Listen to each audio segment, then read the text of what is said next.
Welcome to this Zentangle Quickie. My name is Heather Hartwick Gladden. I'm a certified Zentangle teacher.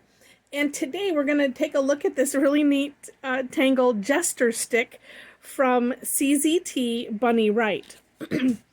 Now this is just, it's just a cute one. It's really neat. It could be kind of a standalone, although she does have some options on Tangle patterns, which I will put that link in the description section under for more inspiration. So you could use it as a border. You could, yeah. We'll see. We'll get right to it. All right. So I'm just going to start this one here at the bottom, and I separated some of the steps from what Bunny has on her step out, just for ease of seeing. So we're going to start off with essentially two kind of slightly curved lines here at the base, and then bringing in with a more of a major curved line in the center, like so, meeting in the center. Okay. Then, and this is really, it's a series of curved lines strategically placed, obviously, and then some orbs and some filling in and decorating. It's just really cute. Okay, so from here, we're going to do a curve line up for the center. And you can make these, of course, as tall, as you want. And then, and actually in her step out, she had like a bunch of these like in a row. So you could do like that as a border. I'm like, how cute. I mean, besides, it does look like a little jester hat, especially when you put, because in the last, steps we'll put little orbs on those ends, but even without it, it kind of looks like a plant starting or something. All right, then from there, we're going to, from the side of this, and what I have been doing is kind of like towards the tip, maybe like say a little more than 3/4 of the way up, or maybe around 3/4. We'll say that. So doing another curve line, kind of going out. And then down, kind of on this first first curve line that we made. Second on the other side, like so. If you can try to match those up, that makes it look extra neat. Then, this is where we're going to get to the rinse and repeat part. So we're going to do this again. So just up, and then we're going to do these parts again. And, and I'm just going to dare say, you can choose, however, if you want these up higher, if you want them a little lower, that's completely up to you. I like to just give an estimate, because I know it helps me. So I hope it helps you. All right. And then up. Like some of mine end up just kind of like that, and that's all right. Let's do one more. I did find, let's see, do I want to end it with the... Oh, well, I guess it doesn't matter. You can end it like this. I'm just looking here to see, yeah. So you could end it like that, with just that on top. That probably makes much more sense. Because if I do another, well, let's just do it and just see. Because now that I'm thinking on the ending stage, yeah, it's up to you. I'm going to end it with that on the top like that. All right. Then, as I mentioned, little orbs. So it might be easiest to go on this, just going up the side with a little orb. I'm just changing my tile. Not that it matters, but, well, actually I'm thinking just for ease of seeing, maybe. And then...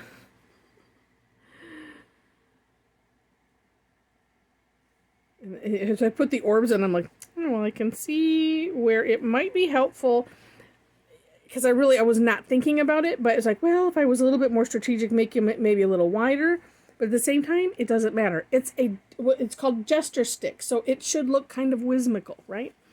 Okay, now from here, you just get to decorate. She has, and I'll do what she has in the last step, which is a great idea, is kind of doing an aura. And I say this because you don't have to do this part. You can. She's got some other options on on her step out that show just some different ideas. So this is just one of what she has, but then, you know, up to your creativity also. So it is kind of neat. I wish I didn't want to go that close there, but that's okay. But just auraing.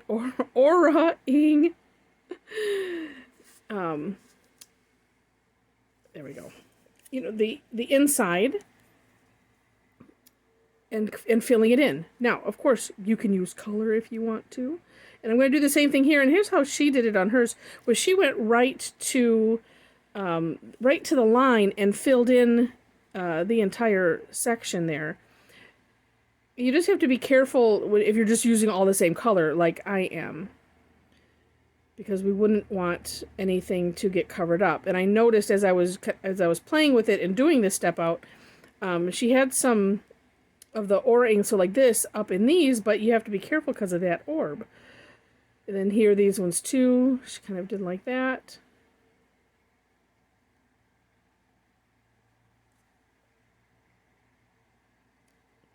And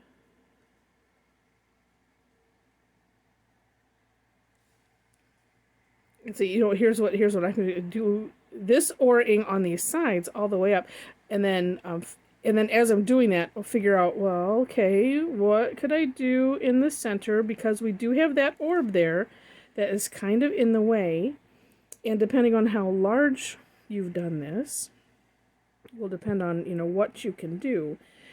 And like I said, the other thing is just being mindful of the fact that, for myself anyway, that filling in with the black, so you don't want to accidentally cover something up. Now, could just leave it like so. Or, and this is what I kind of did in the step out, was I just did like a little bit of an aura here, and then like a little aura here. So it was kind of like sections, and then actually I brought that together. So it's kind of, well, this one is kind of hard. There we go. Okay. You know, so it's kind of like working around that. Pretend like that's glowing. Or I guess if it was like a shadow, maybe we could say that, you know, it would be, I don't know. Like if it was a shadow, it wouldn't, that was just not making any sense. So just never mind me. But this is, you know, just a way.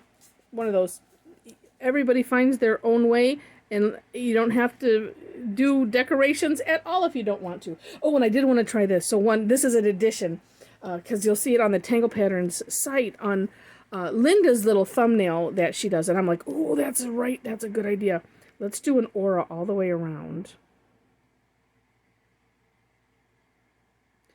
And, you know, I already mentioned the term aura, but I didn't bother to explain, especially for, you know, if you're new to the world of Zentangle, and I want to make sure to get the lingo. So as you can see what I'm doing, I'm outlining the whole thing. That's what an aura is. And then the trick is, of course, to make every attempt to have it be at a similar distance as you're going. And then working hard to also get the contour as best one can. Let's see. And you know, and that just does something else to it. It's just really, really cool. She didn't really have, let's see, yeah, there wasn't really shading as far as that goes, because there's a lot going on with the amount of fill in that we have here. But I think some of them were open, so if you like left it open, you could certainly do some shading. Or here's this. What was I thinking? We can always find a way to add some graphite in here.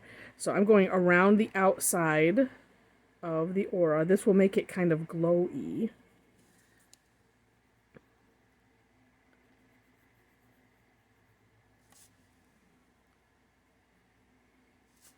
But I just thought, what a fun tangle.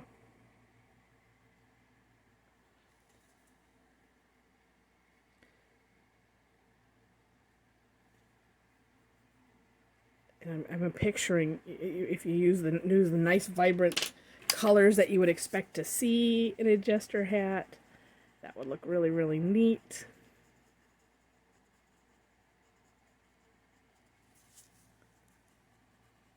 And so I'm using the tortillon, my well-used tortillon here, and I am just, with some small circles, working to not have the graphite go into the pattern.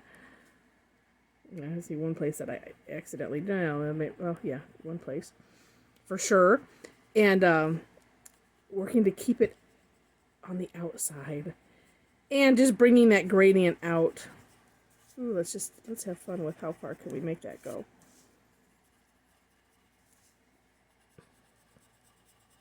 And so this is just using it once. You could use it and have it go up as long as you would want to, and have it be incorporated into and with other tangles.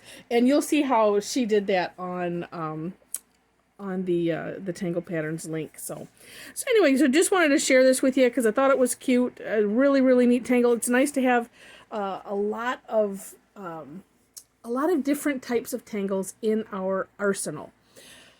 So with that, if you enjoyed, which I certainly hope that you did, would love to have a thumbs up. If you haven't subscribed yet to the channel, would love to have you be a subscriber. And if you do, make sure to hit the notification bell next to the subscription button, so that way you make sure to designate how you want to be notified, if you want to be notified at all.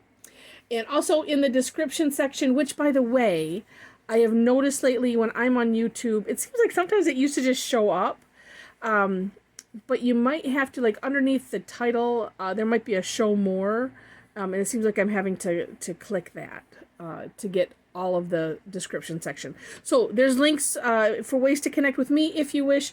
I do both paid and free classes, so would love to have you join sometime online. That would be lovely. Also have a Facebook community. I'm not so great on Instagram and other things. It's just a matter of, building up those habits. So, but we do have a nice Facebook group, so if you want to join us, come along. And with that, again, thanks for watching, and I wish you happy tangling.